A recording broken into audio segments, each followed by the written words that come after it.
de saúde pública, que já está aqui com a gente. Depois a gente vai fazer uma breve apresentação da gente e da estrutura do curso e já mergulhar nos conceitos, né? Que vão ser relacionados a mudanças ambientais e sistemas alimentares e saúde planetária e alimentação. Então, queria passar a palavra nesse momento para a professora Aline.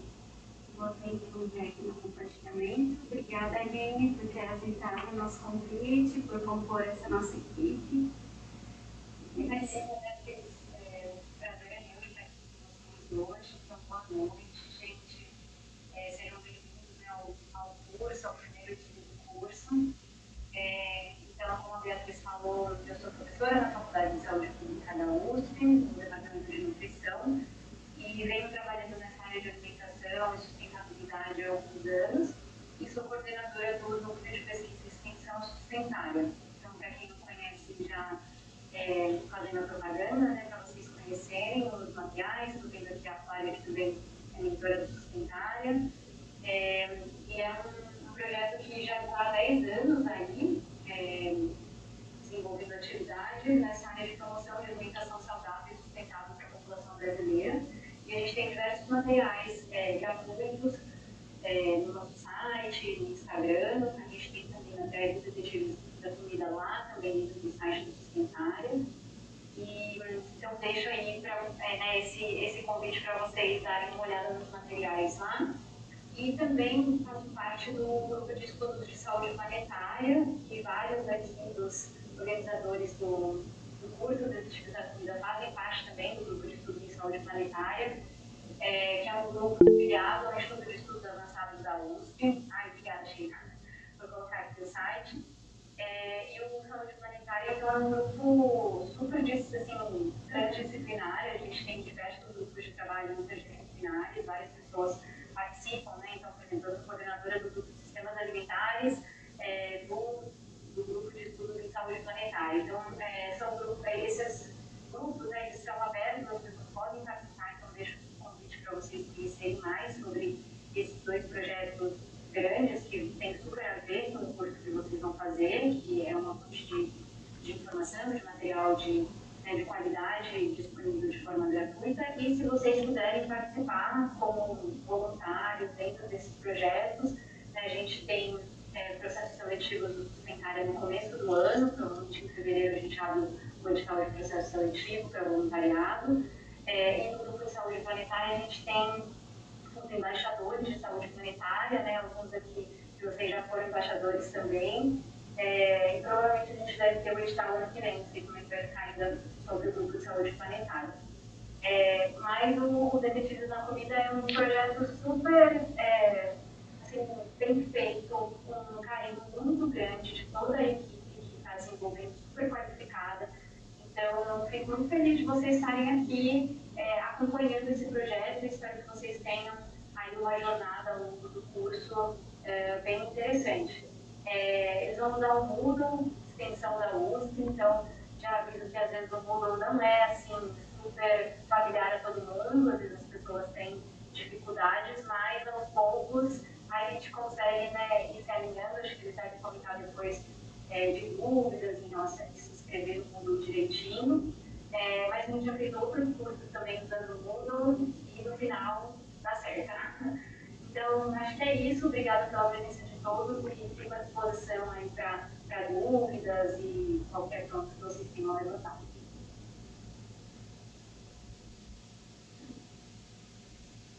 Obrigada, professora.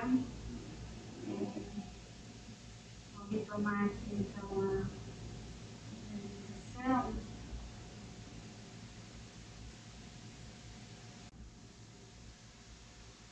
Estão conseguindo ver já? Está tão lento aqui que eu estou pedindo confirmação.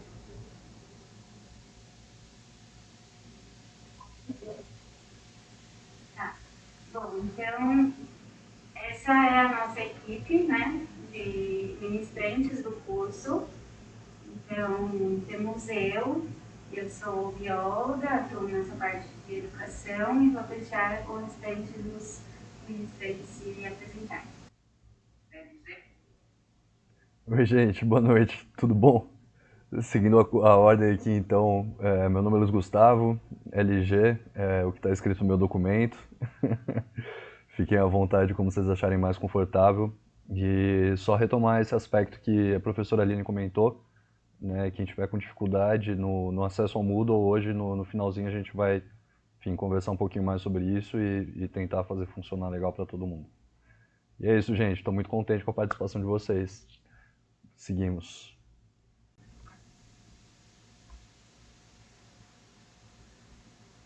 Pessoal, boa noite. Meu nome é Sheila. Eu estou aqui na conta do nosso projeto, né, da nossa conta institucional, que foi o nosso grande avanço que tivemos também, mais por questões logísticas, mas aqui o meu nome, né? Eu sou bióloga de formação e a minha graduação foi entre ecologia e ecologia de abelhas, mas eu comecei a trabalhar com cientificação, com abordagem científica, pessoas de todos os campos dentro do fazer científico. Eu consegui pensar falando sobre também um pouquinho mais para frente. Então, sejam todos muito bem-vindos. A gente está realmente muito contente e a gente espera que seja uma jornada de aprendizado útil para todos nós aqui. A gente sempre bem animado.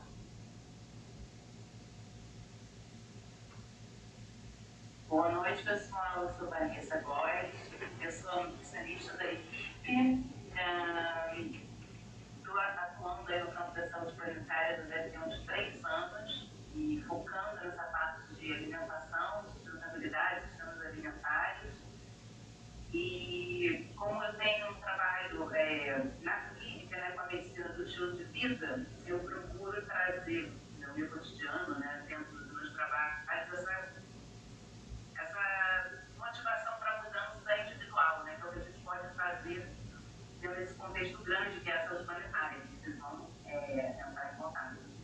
Então, e focado principalmente em mudanças de hábitos, mudanças, né, da forma de consumir relacionadas à alimentação. Então, eu espero passar aí um pouquinho desse conhecimento e dessa motivação para vocês, para que vocês possam também lançar isso aí para as nossas crianças e as nossas futuras gerações. Sejam muito bem-vindos. Eu não sei se o Pedro está aqui hoje, seria o último.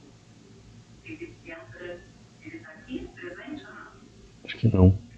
Não, o Pedro não está hoje. O Pedro, ele é da área de comunicação. Ele traz uma palestra para a gente, bem interessante, sobre como utilizar esses recursos digitais, né, na educação, esses recursos de mídia e de comunicação. E aí a aula dele vai ser mais para o final do curso. Seguindo aqui, para falar um pouquinho da estrutura do curso, né? A gente tem um curso com 30 horas previstas, sendo que 16 delas são de aulas síncronas, nesse formato que a gente está fazendo aqui, sempre online, sempre por um link do Google Meet. Acho que todo mundo já deve ter recebido, né, se está aqui. E a gente previu também 14 horas de atividades à distância, que seriam atividades para vocês fazerem entre uma semana e outra, né? Que a gente vai passar sempre aos finais das aulas. A gente tem 4 semanas de curso, todas as terças e quintas, das 7 às 9. E para a gente conseguir emitir o certificado de vocês, né, a gente precisa de 75% de presença e da entrega dessas atividades, né? Então, a gente vai sempre passar uma lista durante as aulas. E, como eu comentei, a gente vai gravar as aulas e disponibilizar no YouTube, mas a presença só vai ser considerada para quem assistir a aula aqui nesse momento da aula síncrona, né? Então, tentem não perder as aulas, mas, claro, sempre que quiserem consultar ou se eventualmente perderem, também vão ter essa possibilidade de assistir a gravação. Como tanto a professora Aline quanto o LG já comentaram, a gente vai trabalhar esse ano com a plataforma Moodle.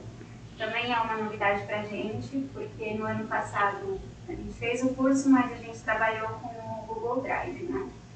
O Moodle a gente entende que traz várias facilidades e possibilidades, mas que ele também não é tão intuitivo nesse momento da inscrição. Então, como o LG comentou, no final da aula, quem tiver tido dificuldade para fazer a inscrição ali no Moodle, a gente vai tirar um tempinho para tentar orientar vocês. Existe a possibilidade da gente fazer plantões de dúvidas, caso seja necessário, né? Se vocês demandarem isso, dentro das possibilidades de todo mundo. Mas a gente espera que o tempo de discussão em aula também seja suficiente, não queremos sobrecarregar ninguém. E, por fim, a nossa equipe também faz uma pesquisa relacionada a esse curso. Então, naquele formulário prévio, vocês já tinham lá, né, inicialmente o termo de consentimento, para quem preencheu.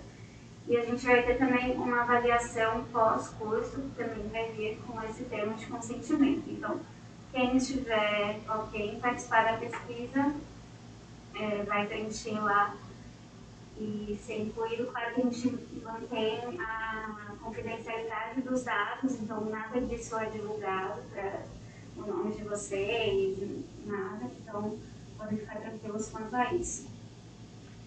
Alguma dúvida quanto à estrutura do curso, algum comentário? Todo mundo que está aqui conseguiu se inscrever no Moodle? Eu não, porque na verdade eu não tentei. Tá, o seu caso é porque a gente só te enviou os materiais, a gente não tinha te incluído ainda no grupo de e-mails, né? Mas depois a gente conversa direitinho e a gente pode te ajudar a fazer a inscrição lá.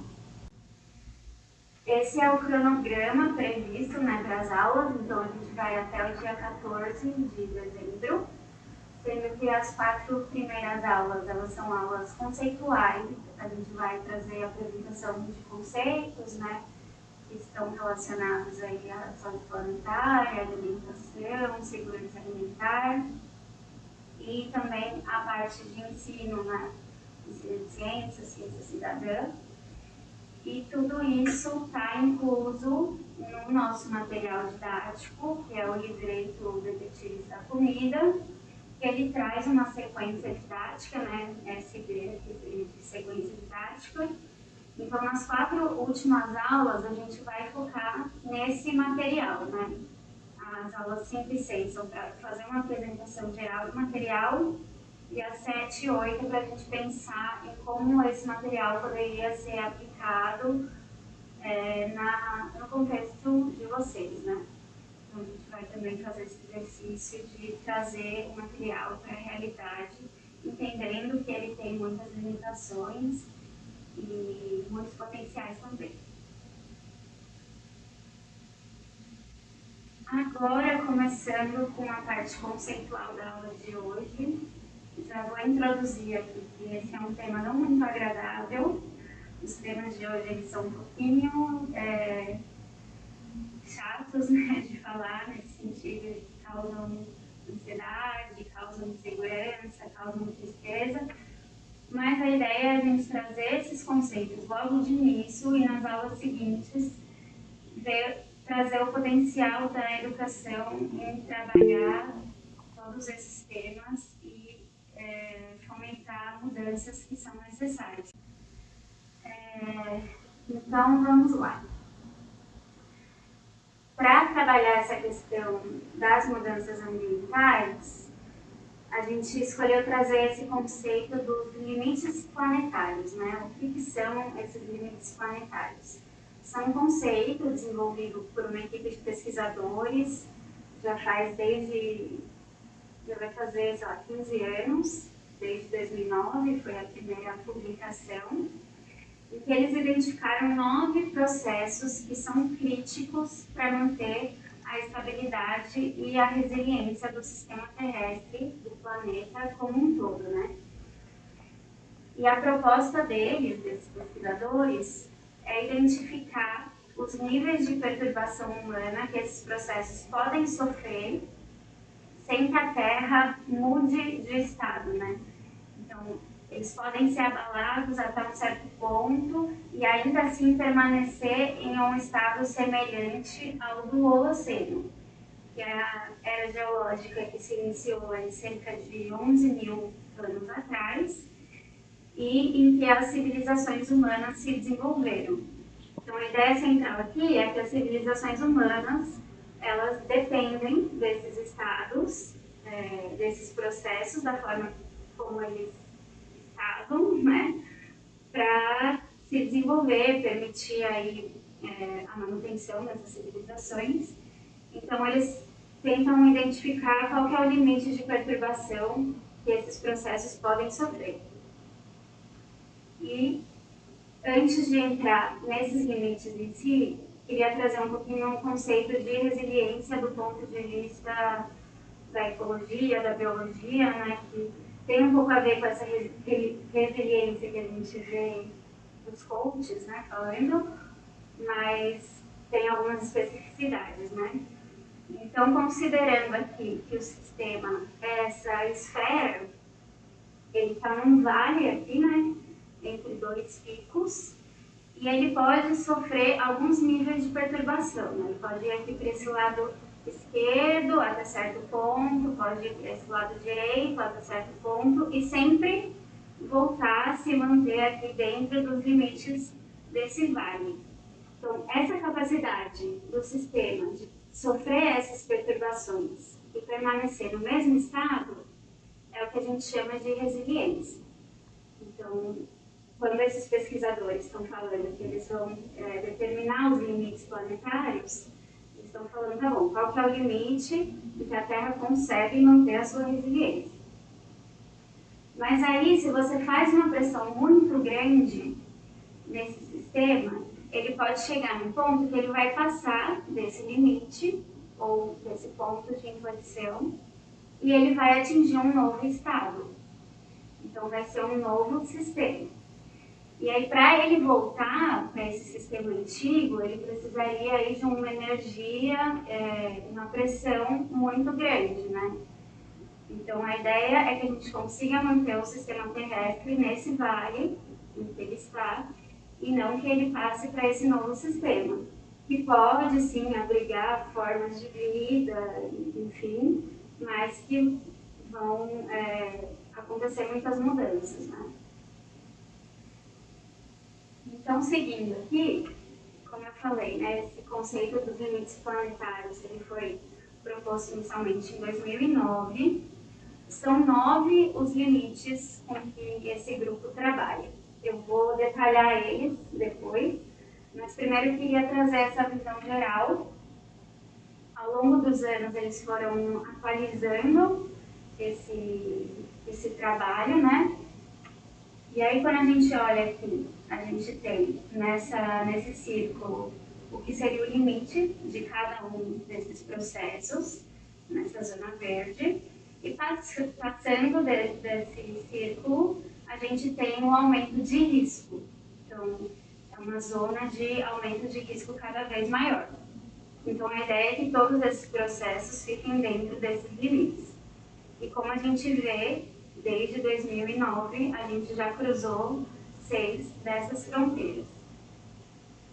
E é por isso que muitos pesquisadores começaram a propor que a gente não está mais numa era geológica do Holoceno, que a gente estaria, então, no que seria o Antropoceno.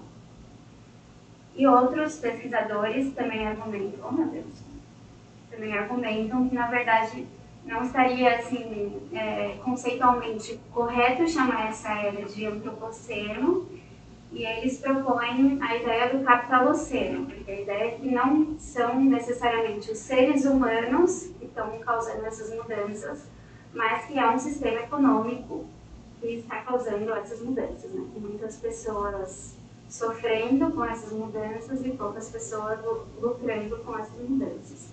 Então, temos esses dois conceitos, mas a ideia em comum de que a gente saiu de uma era geológica anterior e está entrando em uma em que os seres humanos já influenciaram em larga escala todos os processos de manutenção do sistema terrestre.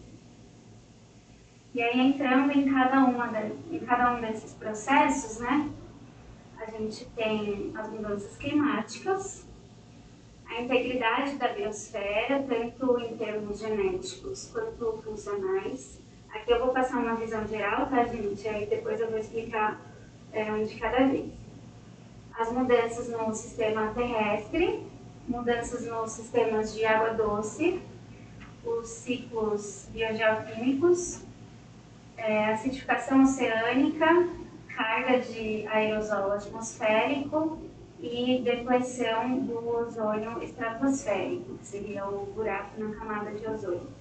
E as novas entidades, que são, por exemplo, plástico, coisas que foram introduzidas pela influência humana. Então, como a gente pode ver, né, a gente só tem 3 desses processos que ainda estão dentro dos limites, sendo que eles já estão sendo bastante pressionados para fora dos limites. Né? Esse foi um estudo que foi publicado esse ano, então ele é bastante atualizado, e a ideia é que, de tempos em tempos, né, essa estrutura, esse arcabouço conceitual aqui seja atualizado. Então, entrando em cada um desses processos, né, a gente tem o ciclo biogeoquímicos, que são principalmente aqui eles utilizam, né, os ciclos de fósforo e nitrogênio. E essa mudança, né, esse passar dos limites se deve principalmente ao uso dessas substâncias na agricultura, e algumas das mudanças nesses ciclos biogeoquímicos, elas só vão ser sentidas em escalas de tempo muito grandes, né, as escalas de tempo que a gente chama de escala evolutiva. Então, já está causando problema agora e no longo prazo a gente não consegue nem estimar o tipo de problema que pode causar. E esse tipo de desequilíbrio, né, como vocês podem ver aqui nessa imagem, a gente tem, né, a agricultura, principalmente o monocultivo, usando muito insumo, muito fertilizante, né, com base em nitrogênio, fósforo e potássio. Esse excesso de nutrientes é levado para rios e cursos d'água pela chuva e vai causar um desequilíbrio na fauna desse rio. Então, alguns micróbios, né, seres microscópicos, eles vão se alimentar muito desses nutrientes, vai crescer muito a população deles. De uma vez, eles vão consumir todo o oxigênio que tem naquele rio. E aí, com isso, os peixes e outras formas de vida que estão ali vão morrer. Então, isso desequilibra totalmente o ecossistema, né? E é isso que a gente chama aqui de eutrofização. Então, esse é um dos impactos dessa mudança aqui nos ciclos do nitrogênio e do fósforo. Né? A gente tem as mudanças no sistema terrestre, que eles utilizam como limite, né, a cobertura restante de florestas, tanto as florestas tropicais quanto boreais e temperadas. E o que a gente tem no mundo inteiro, né, é o desmatamento dessas florestas e cada vez mais a conversão em terras agrícolas e para a intensificação da agricultura. Né? Também tem tudo a ver com esse cenário dos ciclos biogeoquímicos. E aí isso leva à perda de biodiversidade, de funções e de serviços ecossistêmicos. Então a gente não vai perder só aquele fragmento de mata, mas várias coisas associadas àquilo. Outro dos processos que eles trazem é o uso de água doce. Então a gente tem as mudanças no ciclo da água como um todo.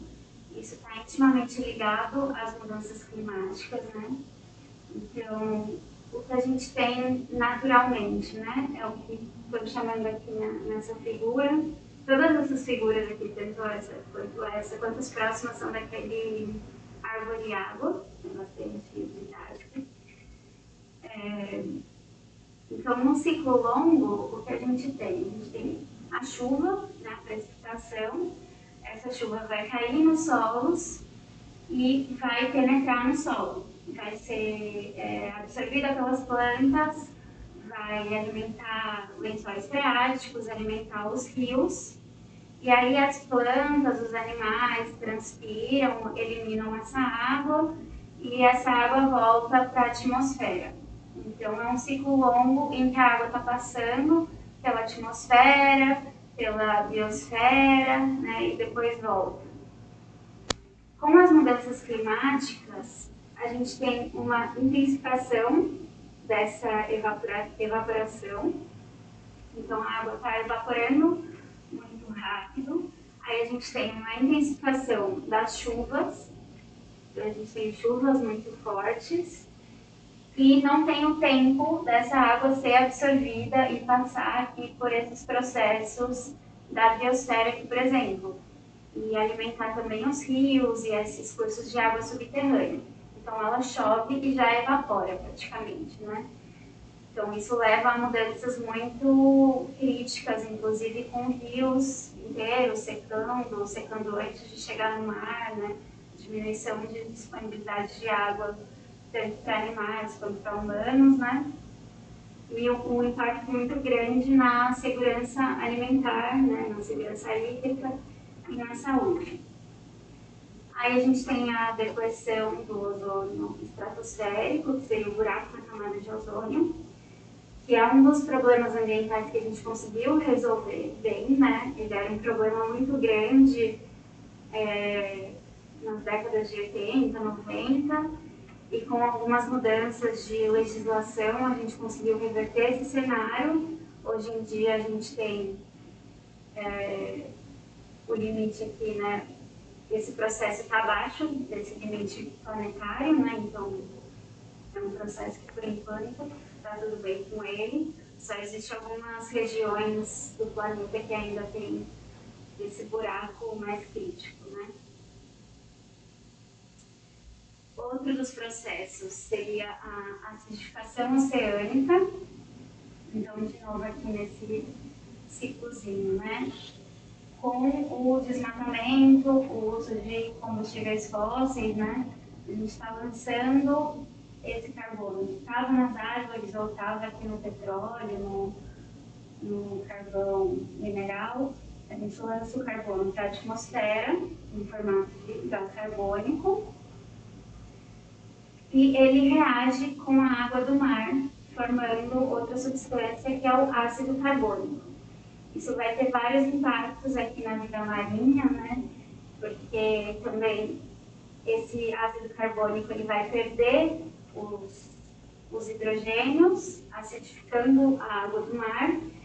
E esses hidrogênios livres, por sua vez, vão interagir com o carbonato e acabar desencadeando aí uma série de processos que vão prejudicar os animais que têm essa substância na sua composição, né, o carbonato de cálcio.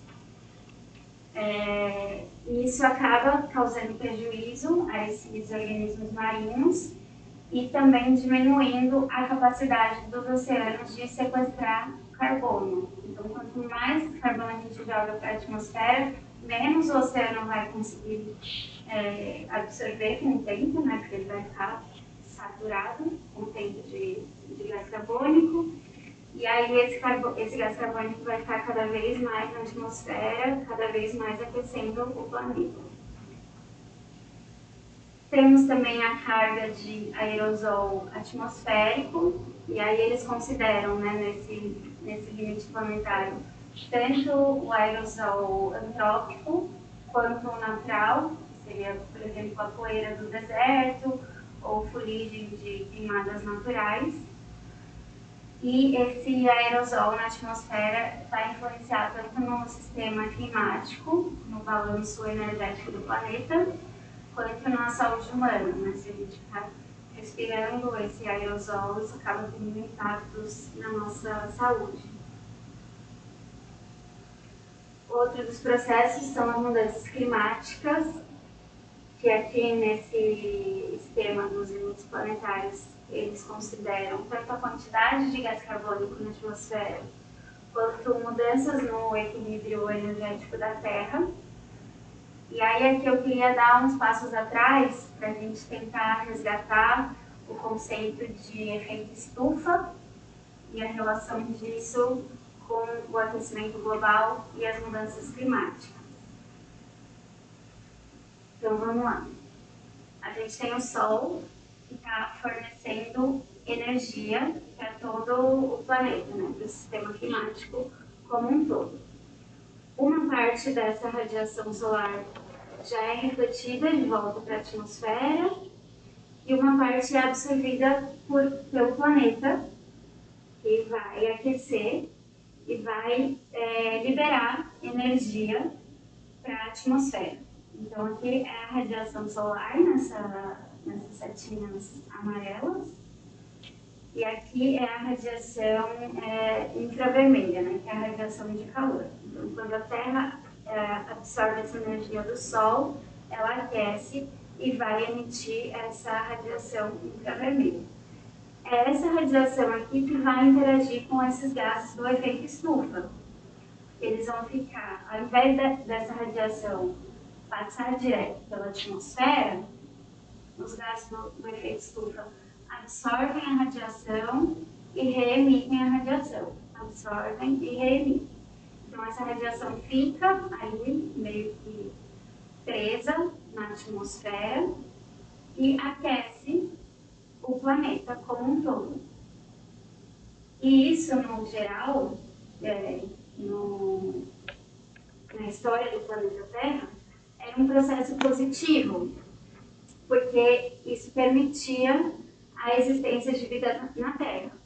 Se não fosse esse efeito estufa, esses gases do efeito estufa que estão na atmosfera, a temperatura do planeta ia ser muito baixa e não ia permitir que existisse vida aqui do jeito que a gente conhece.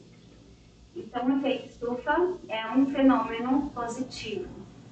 Mas quando a gente aumenta a intensidade desse efeito estufa, colocando mais gás do efeito estufa na atmosfera, né, então gás carbônico, gás metano, a gente está aumentando o efeito estufa e aí gerando esse processo de aquecimento global, que é o aquecimento da temperatura média do planeta, né? Então aí a gente tem um fenômeno que é negativo e que vai então desencadear uma série de desequilíbrios em todo o sistema terrestre. Indo para o fim dos limites planetários, né?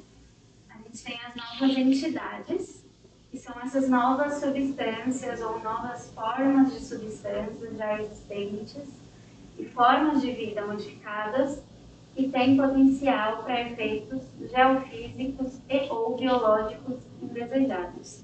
Então, quando eles colocam essas novas entidades, eles estão falando de qualquer coisa que foi introduzida exclusivamente pela ação humana, que antes da influência antrópica não existia. Então, eles estão considerando aqui microplástico, organismos geneticamente modificados, poluentes orgânicos nucleares, tudo aquilo que a gente sabe que tem ou não sabe como vai ter efeitos indesejados, né? Então, aqui um exemplo, né, do microplástico, quando o plástico ele é degradado, ele não se degrada de fato, ele só diminui de tamanho.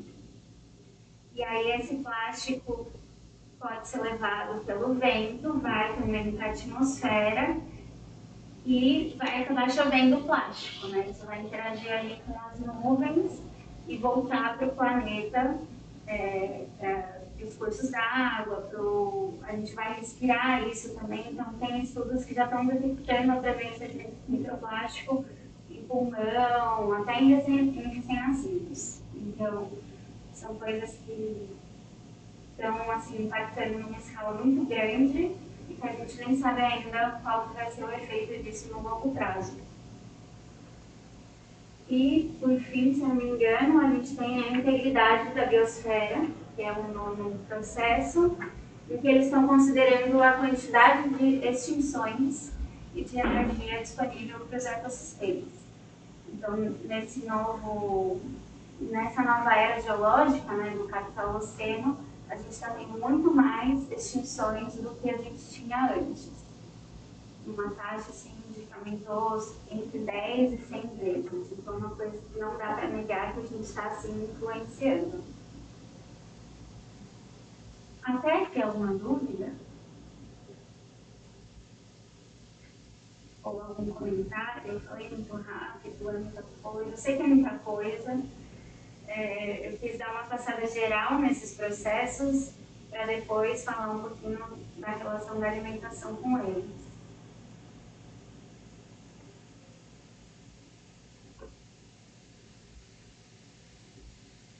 Eu vou seguir, então, qualquer coisa, por favor, vocês me interrompam, tá bom?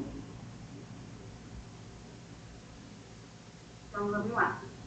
E a alimentação, onde que entra nessa história de limites planetários, né? A alimentação, ela vai, sim, ter um impacto em muitos desses limites.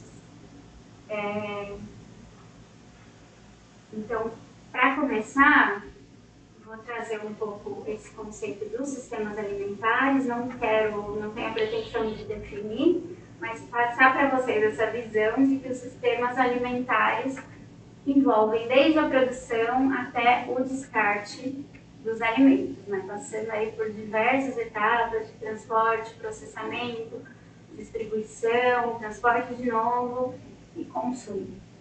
E cada uma dessas etapas vai causar um impacto ambiental de uma forma ou de outra. Então, olhando, né, etapa por etapa, a mais crítica delas é a produção.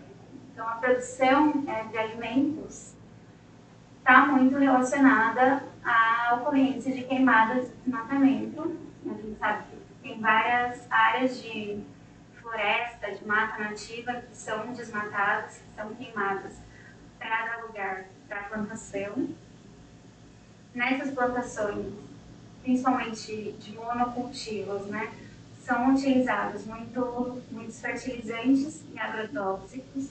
Então, aqui, em queimadas e desmatamento, a gente já tem a relação com as mudanças climáticas. O uso de fertilizantes e agrotóxicos, a gente já tem a relação lá com os ciclos do fósforo e do nitrogênio. Temos os impactos na biodiversidade também, tanto de perda daquela área, né, que foi desmatada, quanto efeitos até indiretos, né, como na população de abelhas, por exemplo, de polinizadores. E a gente não pode esquecer que todo esse processo de ampliação aí das áreas de plantio estão muito relacionadas com conflitos sociais, porque esse processo de desmatamento, de queimadas para dar lugar a monoculturas, muitas vezes são para plantio de soja, né, para grandes produtores, e a destinação desses alimentos não é para de fato alimentar pessoas, muitas vezes é para alimentar gado. Então a gente tem um conflito entre está causando muito impacto ambiental para não estar tendo um benefício direto e nem indireto para a população, né? Quando a gente olha aqui para o Brasil, temos esses dados aqui, que é da estimativa de emissões e remoções de gases de efeito estufa em 2021, né? É dessa plataforma cef.br, e que eles vão quantificar aqui as emissões de gases de efeito estufa por setor da economia. E esse setor aqui, do uso da terra, é o setor que mais emite. Então, ele é responsável por 49% das emissões totais, né, que seriam por mudanças de uso da terra e queima de resíduos florestais, sendo que no mundo o Brasil é o principal emissor de gás de efeito estufa relacionado a esse setor de uso da terra, né? E aqui, né, a gente tem que são emissões por mudanças de uso da terra e queima de resíduos florestais, mas grande parte, 92% desses 49%, são relacionados a desmatamento degradação ou conversão dos solos entre atividades rurais, né?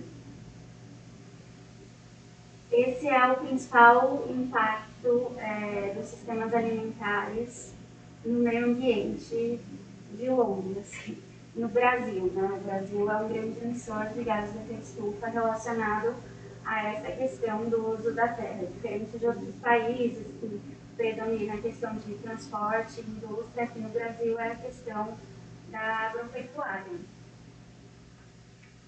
E aí, né, que é o uso da terra, que é a agropecuária, mas esses processos estão intimamente ligados, então para mim não faz muito sentido separar eles. Mas quando a gente olha só para a agropecuária, ela é responsável por 24,8% das emissões totais, né? O Brasil é o quarto emissor do mundo nesse setor da economia.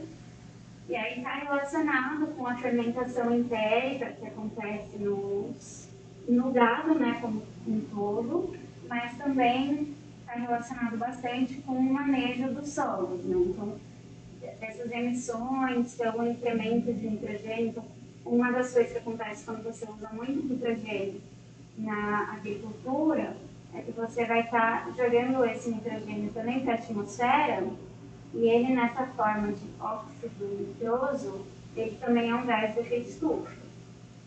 Então, para vocês verem como está tudo muito relacionado, né? Muito difícil separar, a gente separa para conseguir contar, para conseguir ser didático, mas é um grande processo, está tudo muito intimamente ligado. E aí, a gente tem essa preocupação, nessa tirinha um pouquinho antiga, né? Quando a gente estava preocupada com a Covid, com a recessão econômica relacionada a isso, e aí temos a preocupação muito grande com as mudanças climáticas, mas maior ainda vai ser o impacto do colapso da biodiversidade, porque quando isso colapsa, você desequilibra tudo que existe basicamente, né? E a produção de alimentos nesse formato, né, de monocultivo, de produção de commodities, ela está muito relacionada com a extinção de espécies também. Então, esse é um print da tela da lista vermelha da IUCN, que é uma organização de conservação internacional, em que eles fazem uma avaliação do estado de ameaça à extinção das espécies, né, que existem no planeta.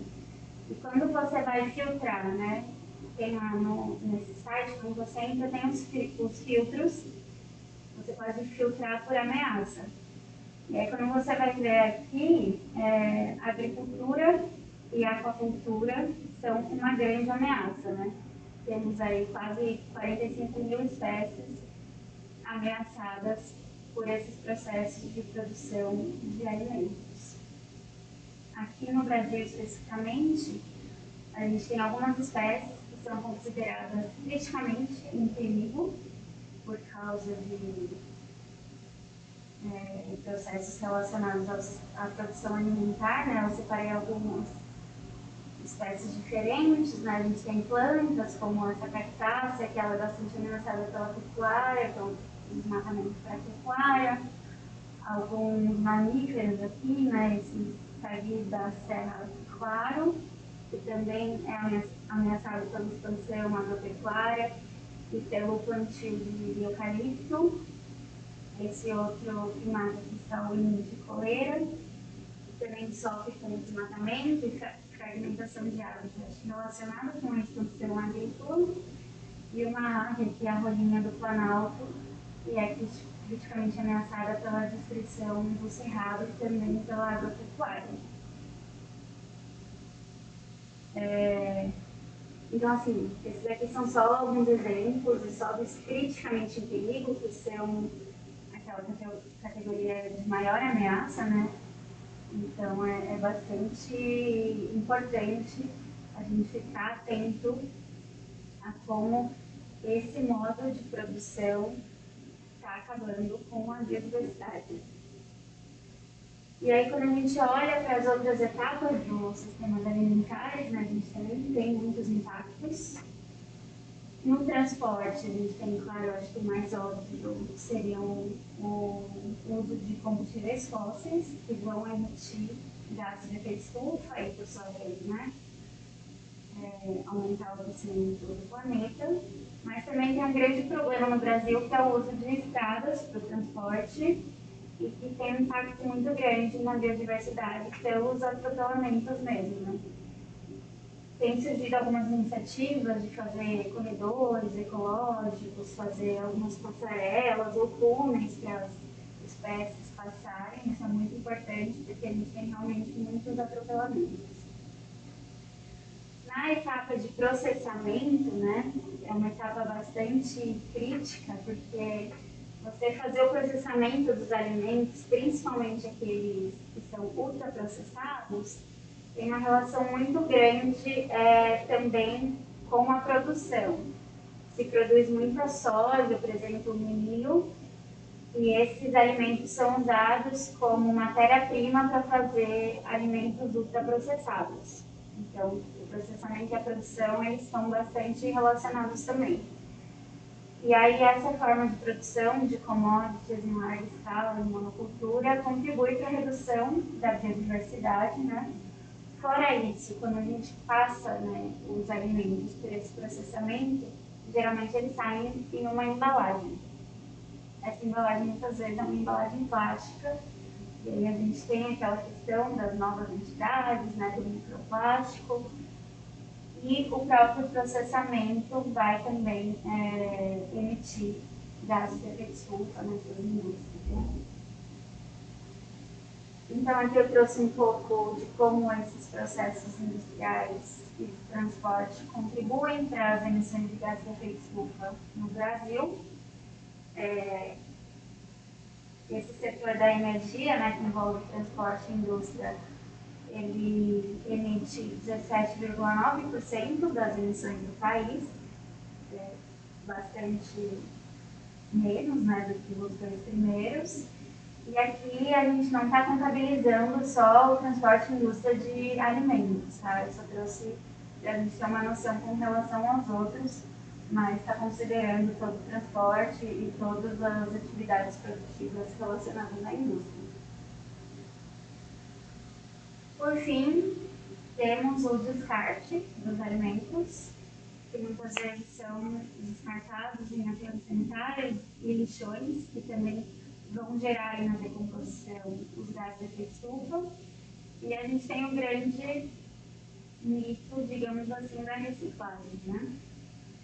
Então, os resíduos, eles também contribuem para as emissões totais do Brasil, 3,8%, sendo que 64% desses 3,8% são emitidos por essa disposição de resíduos em aterros sanitários e locais lixões, que vão acabar emitindo metano.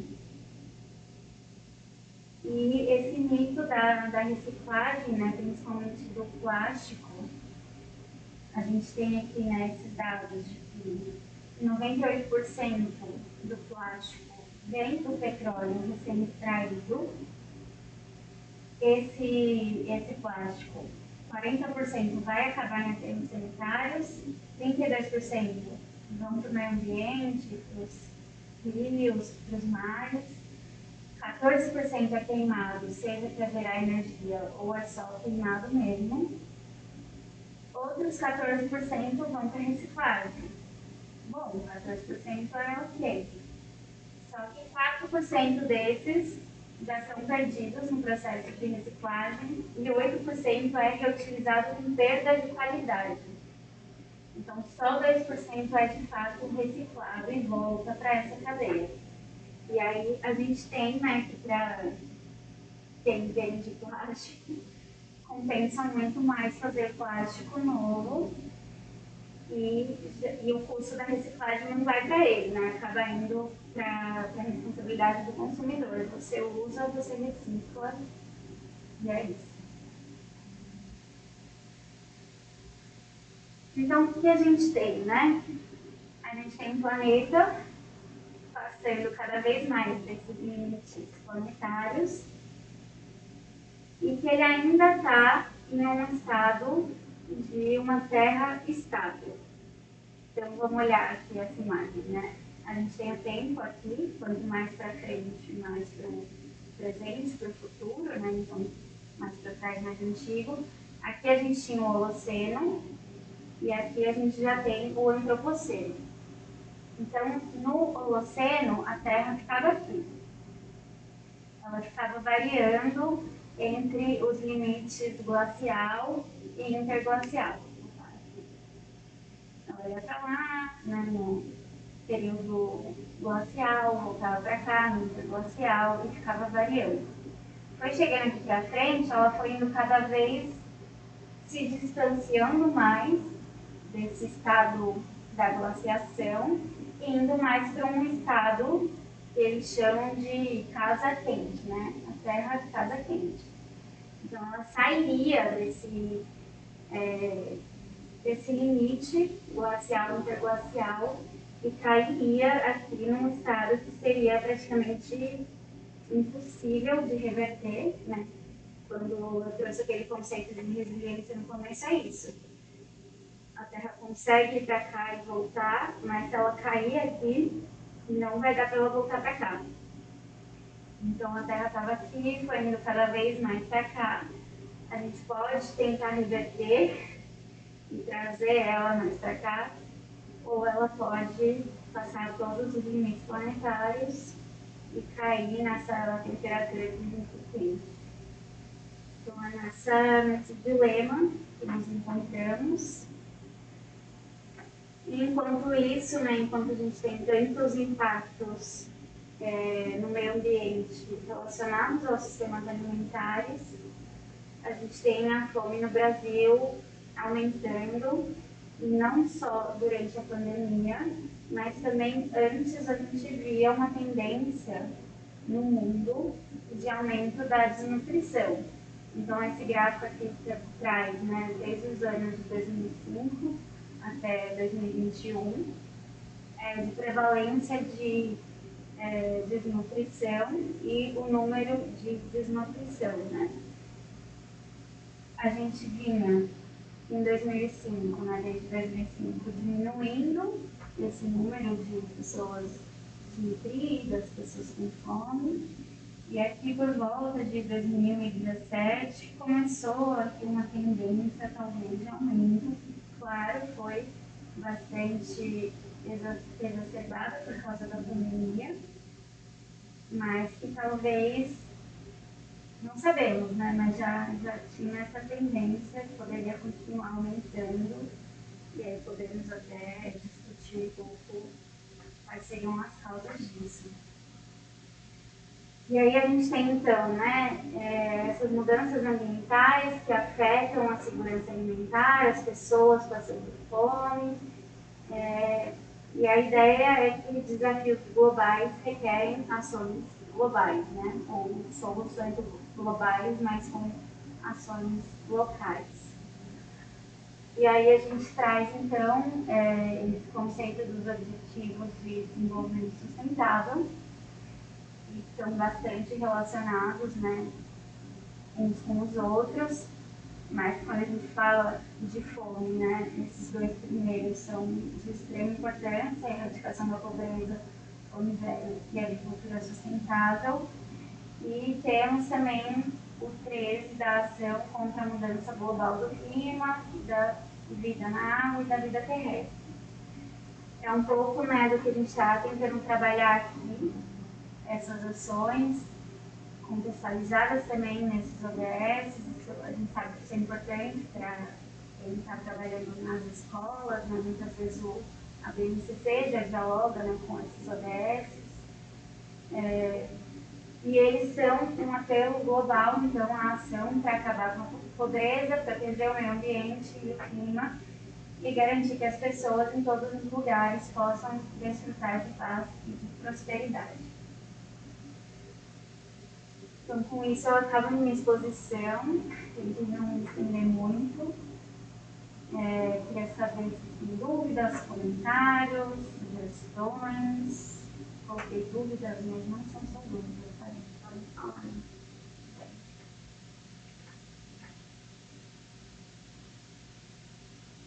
acho que é muito importante começar a relembrando esses vários conteúdos e repassando todas essas coisas.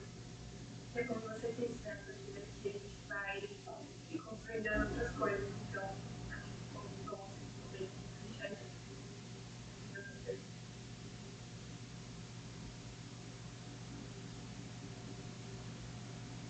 Beleza, gente. Obrigada. Peço desculpas que um pouco afetada da cabeça. Esse Covid recentemente afetou um pouquinho a capacidade de formar frases e, enfim, raciocinar.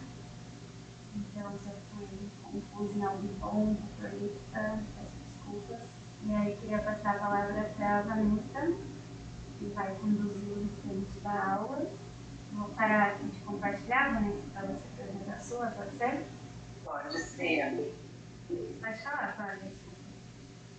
Oi, boa noite. Não, eu queria falar que fala foi muito gostosa. No sentido de clara, objetiva, como a Ana falou, não conseguiu alinhavar, então está conseguindo alinhar, viu? Obrigada, gentileza sua.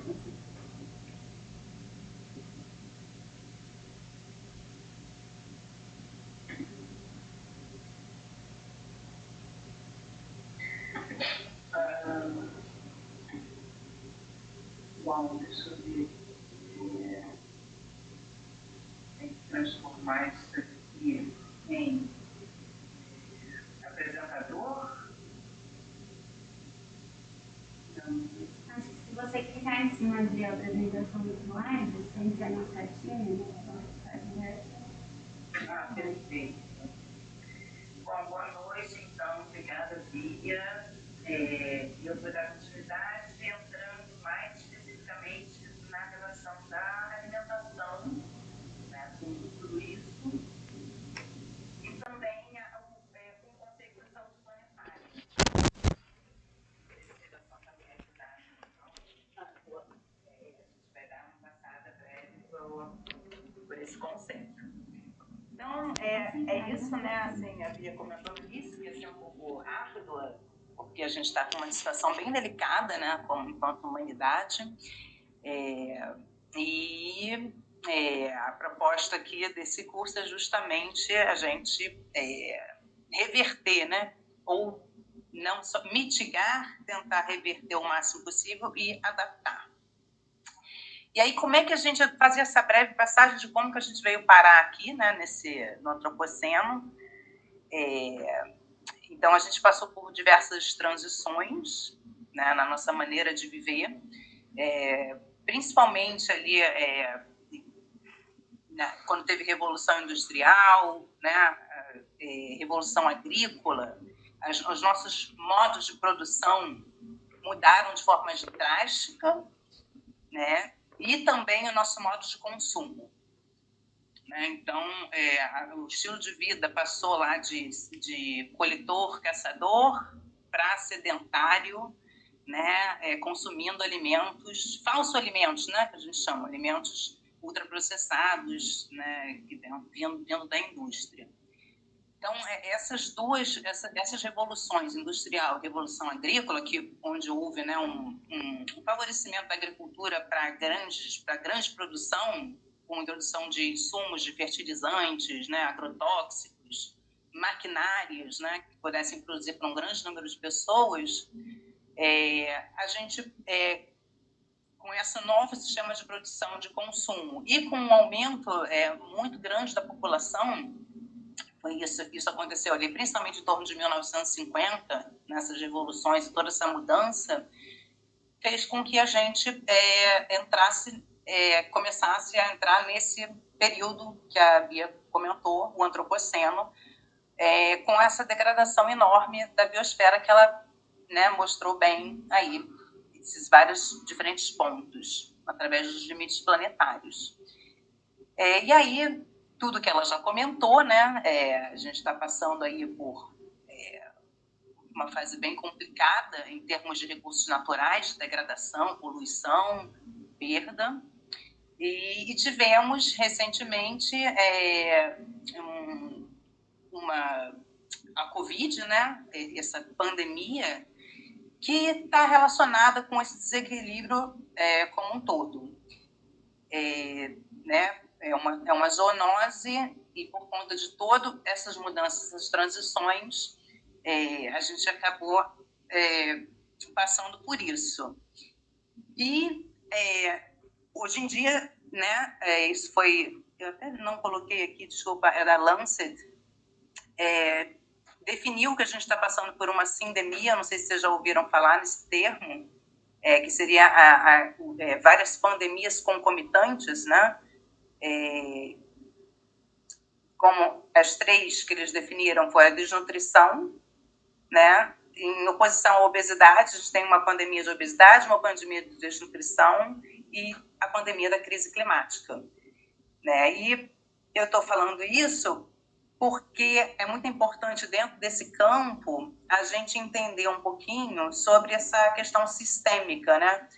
Essa interconectividade e interdependência entre tudo, né? Não só dos sistemas naturais, os sistemas naturais do planeta, com os sistemas políticos, econômicos, social, e a saúde, né? Não só humana, mas de todas as formas da vida. Então, a tendência, né, os resultados, né, do antropoceno, de todas essas mudanças que a gente está trazendo para o planeta, elas são complexas, sistêmicas e interdependentes entre si, são todas conectadas. Né? Por isso a sindemia.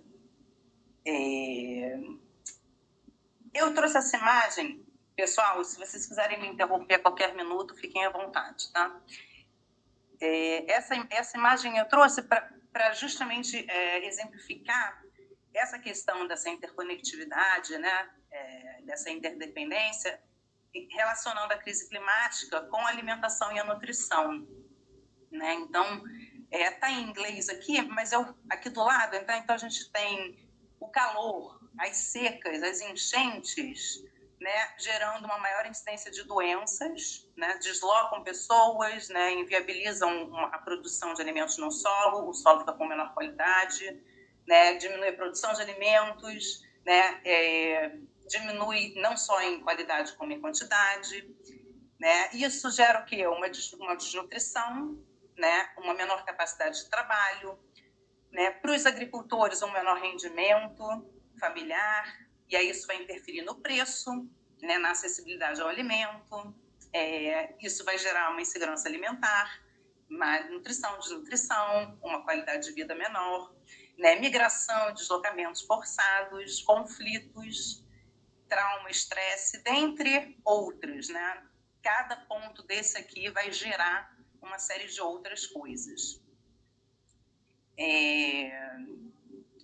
Então, esse início é para a gente entender, né, principalmente essa complexidade e para entender que através da mudança, né, dos nossos paradigmas de novo, dos nossos hábitos e maneira de viver, né, de produzir, como a Bia falou sobre os sistemas alimentares, e de consumir também, a gente pode, né, modificar alguma coisa.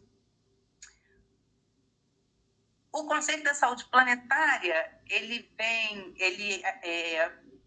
apareceu, né, na literatura científica em 2015, na Lancet, né, foi criada a Comissão de Saúde Planetária, e esse conceito ele vem acontecendo desde os movimentos ambientalistas, né, nas décadas de 70, né, ele foi modificando o conceito de saúde, né, teve a introdução dos determinantes sociais da saúde como uma perspectiva importante para a saúde, né, foi havendo toda essa degradação dos ecossistemas que foram resultando em problemas na saúde pública. Então, foi lançado, esse documento aqui, ele é fácil de encontrar, ele é um documento enorme que contextualiza a saúde planetária, né, e os seus âmbitos de discussão, vamos dizer assim.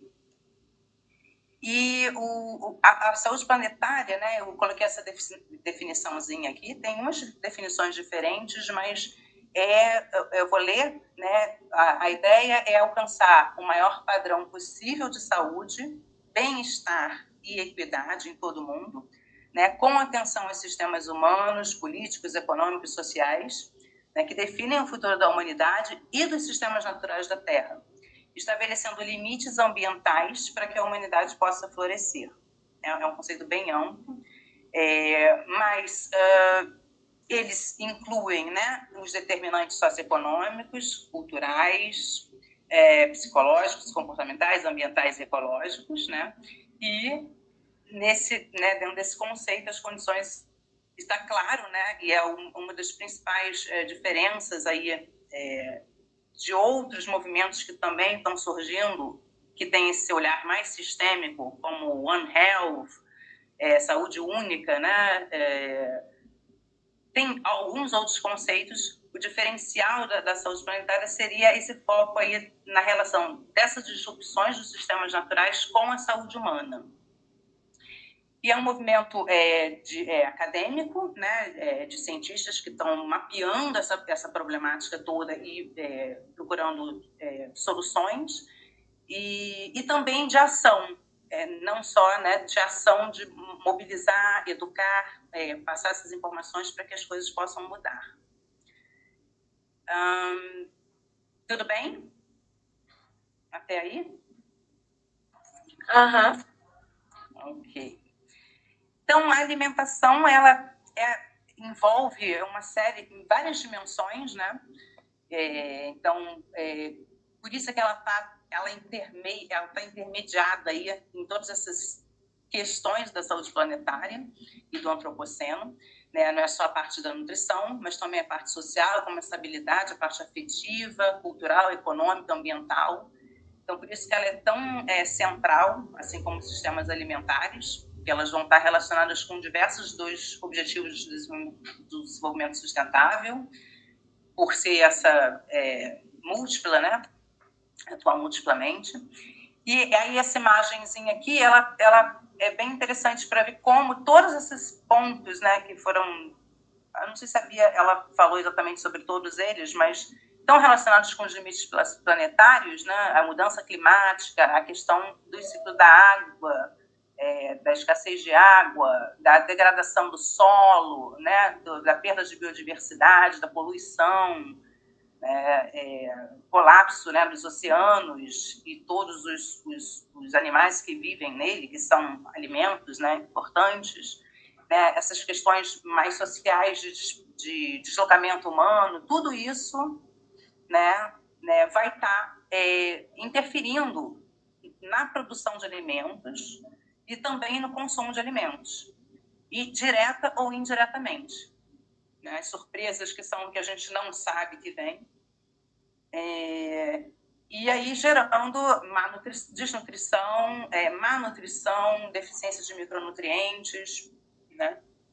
Então, a comida é uma alavanca mais forte para otimizar a saúde humana e a sustentabilidade ambiental na Terra.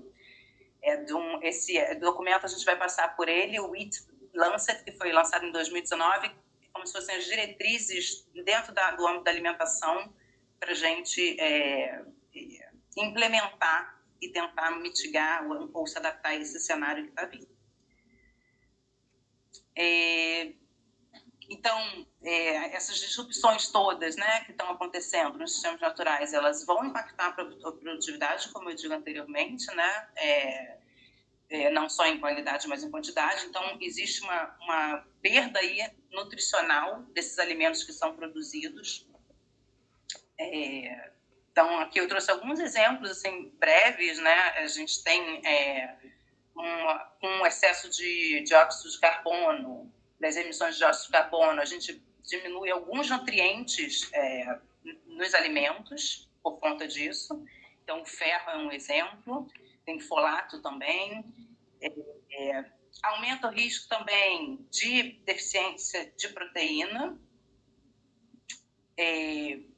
A questão da biodiversidade, né, que ela comentou, eu dei um foco aqui nos polinizadores, que são essenciais, não só para a produção de alimentos em geral, mas também para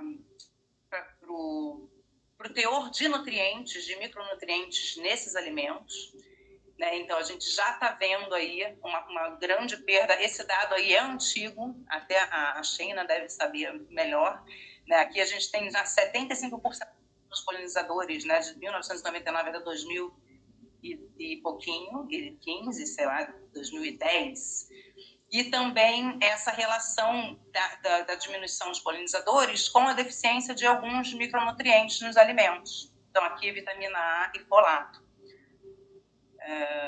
Então, é realmente muito sistêmico, né, essa relação da alimentação com o antropoceno e essas disrupções que a gente está vendo. E aí eu vou entrar nessa parte aqui da classificação nova dos alimentos, que ela vai ser importante aí dentro do nosso processo, porque a gente vai usar essa classificação, que é uma classificação recente, quer dizer, entre aspas, né, recente, já passou um tempo, que foi criada por brasileiros, né, desse Núcleo de Pesquisa de Epidemiologia e Nutrição e Saúde, lá da USP, no PENS, e foi uma mudança de paradigma, assim, dentro da ciência da nutrição, né, porque a nutrição, né, lá em 2003, lá,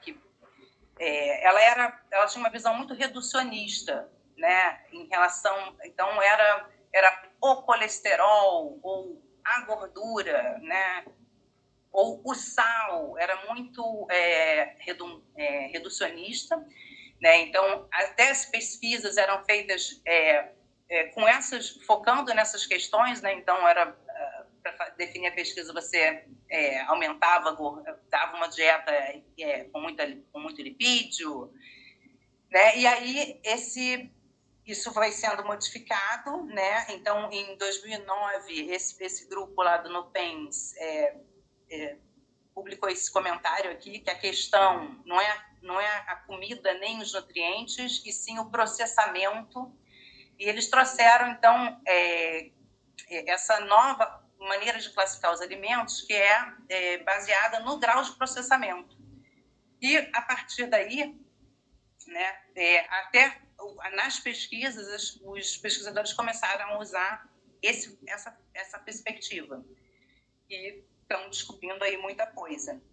O nosso guia alimentar, ele já traz esse conceito de 2014, né? Então, o que seria essa classificação?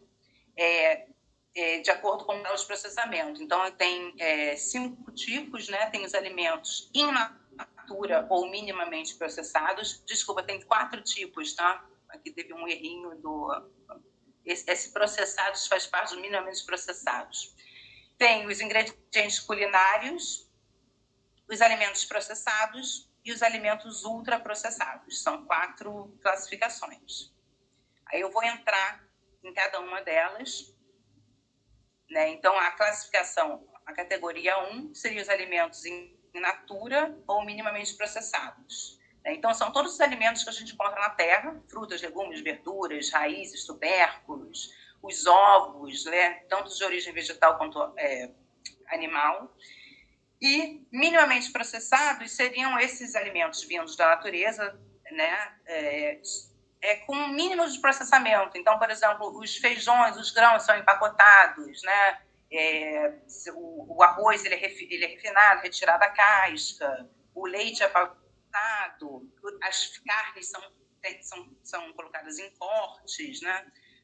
Lavadas, limpas. Esse seria a categoria 1. Então, os exemplos estão aí. Grãos, legumes, né? Verduras, tudo que vem da natureza, né, minimamente processados também, leite pasteurizado, os cortes de carne, as farinhas também estariam aí nessa categoria 1. A categoria 2 são os ingredientes culinários, que são o que a gente usa para cozinhar, né, para fazer as preparações. Então, sal, açúcar, né, as gorduras, os óleos, né, seriam os ingredientes culinários, que seria a categoria 2 dessa classificação nova. Então, óleo de coco, né, sal, azeite. A categoria 3 são os alimentos processados, né? Então, são produtos que são fabricados essencialmente com adição ou de sal, açúcar, óleo, vinagre, né? Então, é uma conserva, uma compota, um extrato de tomate, né? Uma carne seca que botam muito sal, uma sardinha em lata, queijos, pães, né? Dependendo do pão, ele pode mudar de categoria, eu vou até exemplificar isso depois. Né? Aqui os exemplos. E os ultraprocessados, que são esses falsos alimentos que eu comentei anteriormente, né? Que são os alimentos que envolvem várias técnicas de processamento que são industriais, assim, né? Acrescentam aditivos químicos, gordura vegetal hidrogenada, modificantes de sabor, realçadores de sabor, aromatizante, espessante, né? São aqueles ingredientes que têm uma lista enorme, né? São os alimentos ultraprocessados, refrigerantes, biscoitos, salgadinhos, pacote, todos esses aí. Então, uma maneira de identificar o tamanho do rótulo. Quando você olhar o rótulo e os ingredientes, quanto menos linhas aqui, o ideal é que tenha no máximo 3 linhas os ingredientes. Quando passa disso, você já desconfia, né? Já é uma indicação aí de um alimento ultraprocessado. Isso aqui é um exemplozinho, né, com o milho, por exemplo, o alimento in natura, né, o milho, a espiga, o alimento processado, que você bota na lata, bota sal, bota um conservantezinho ali, e o alimento ultraprocessado, que seria o salgadinho de milho. Aí eu botei alguns exemplos aqui, por exemplo, esse molho de tomate, né? Ingredientes, está lá, você vê, tem 4 linhas aqui. Então tem tomate, cebola, né? Açúcar, aí tem amido modificado, realçador de sabor. Então, a grande maneira de identificar é olhar realmente o rótulo e os ingredientes. Então, esse aqui, por exemplo, já não tem só, né, ingredientes culinários, açúcar, sal, o óleo e os alimentos. Diferente desse daqui, né, que já entra um realçador de sabor, um amido modificado. Olha a diferença de iogurtes também, né? Esse iogurte aqui, né? Olha o tamanho dos ingredientes aqui, né? Além do leite, do fermento que seria, né? Olha a quantidade de coisas que tem. Então, esse aqui é um ultraprocessado, diferentemente desse aqui, que é um leite integral, né, reconstituído e fermento lácteo, por exemplo. Então, nem todo o iogurte é ultraprocessado ou processado, né? Isso vai depender dos ingredientes. Esse aqui também é um queijo, né? Que tá lá, tem coalho, leite bovino, fermento, coalho e sal, ingredientes curtinhos. Já esse aqui, né? Se você olha aqui o tamanho dos ingredientes, você já nem reconhece as coisas que estão escritas, né? Então, é um ultraprocessado. Um pão interessante, né? Farinha de trigo integral, água, levain, que é uma levedura, e sal. Aí, se você for olhar o ingrediente desse pão aqui, olha só né, como já muda. Tem açúcar, tem óleo, tem conservante propionato, sorbato de potássio e outras coisas. Então, essa seria a classificação nova dos alimentos, que é uma nova forma de olhar para a alimentação, né? Que o nosso guia alimentar traz isso muito bem, que é não reducionista, né? Que envolve aí o todo, é o alimento inteiro de verdade, com tudo, a matriz alimentar com tudo que ela tem, com o mínimo de processamento possível, né? E isso é o que está nas pesquisas recentemente mais relacionado com a promoção da saúde e não necessariamente a gordura tal ou o alimento tal. Não, Ficou claro essa questão da classificação nova para vocês? Já conheciam?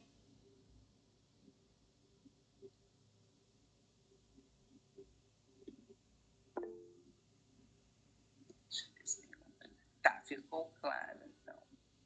Então, tá. E, então, a última parte é essa questão do impacto da alimentação na saúde humana. Então, a gente tem aí a prevalência de, não só de obesidade, né, mas de todas as doenças crônicas não transmissíveis, bem crescente cada vez mais, né? Está assustadora isso. É uma previsão para 2025, que já é logo aí.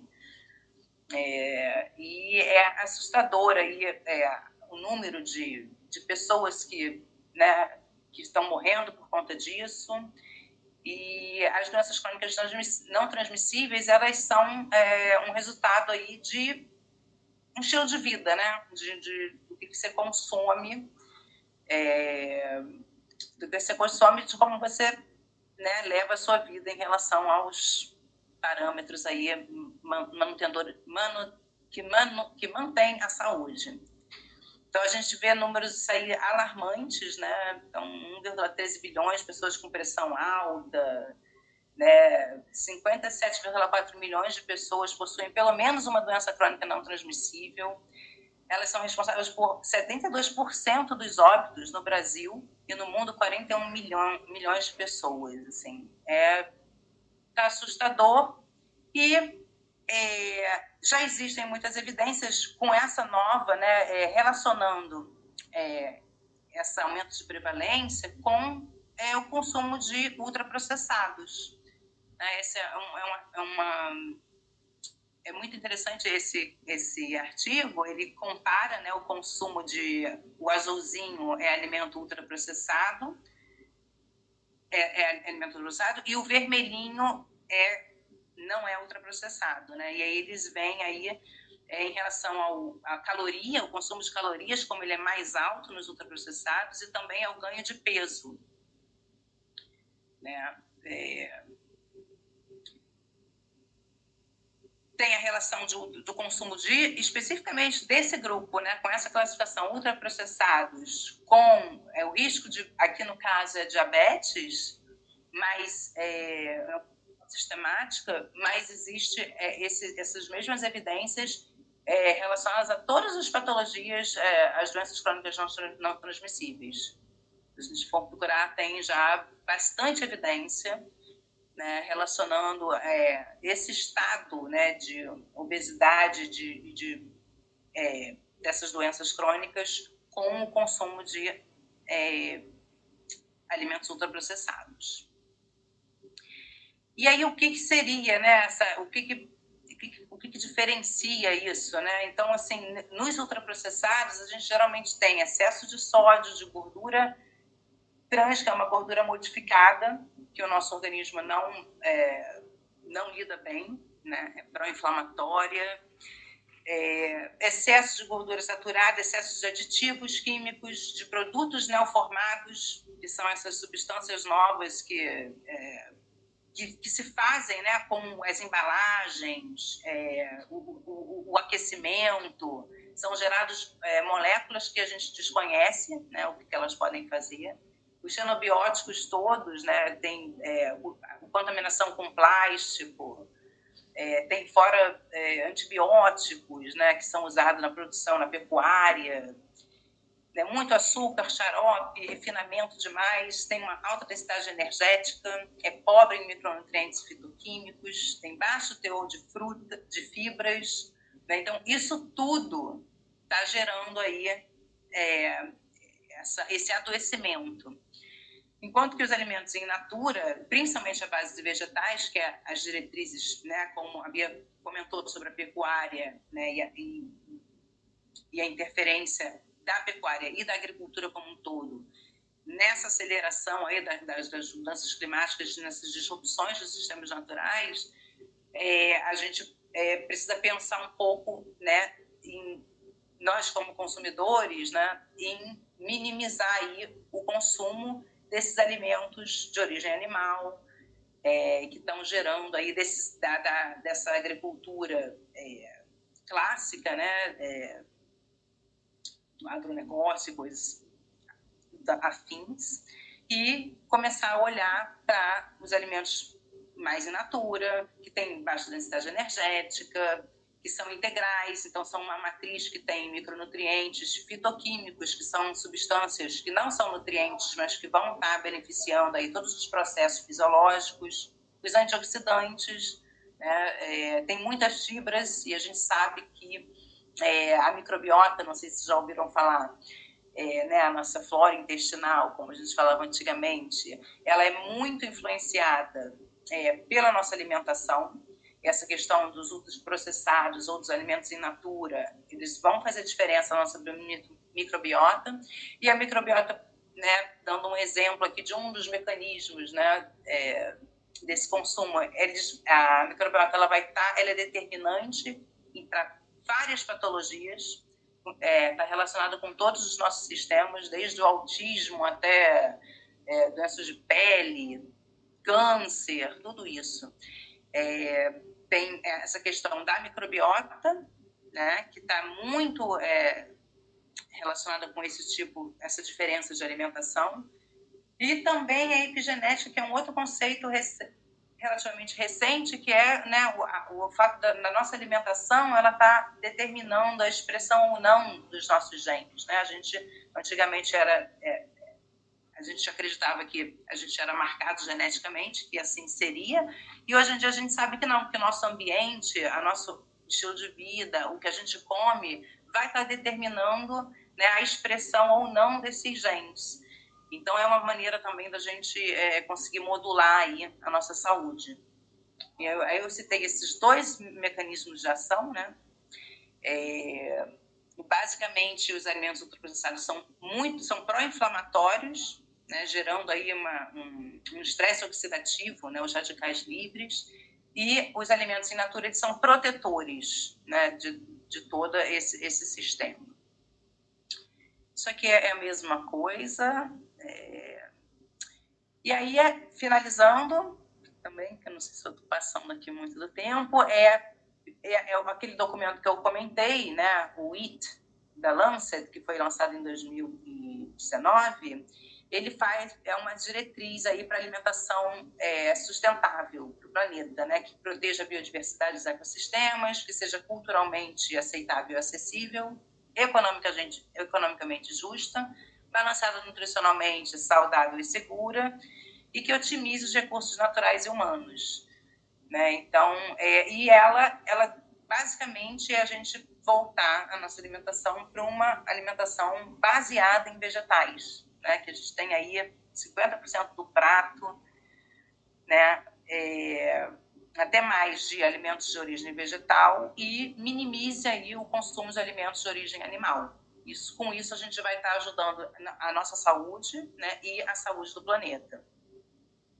Então, basicamente isso, diminuir produtos de origem animal ultraprocessados, né, processados, né, pelos alimentos in natura e de fonte vegetal, e diminuir o desperdício também, que é impressionante. A gente, com esse quadro, né, de desnutrição e de fome, 1/3 dos alimentos que são produzidos são descartados, são inutilizados, né?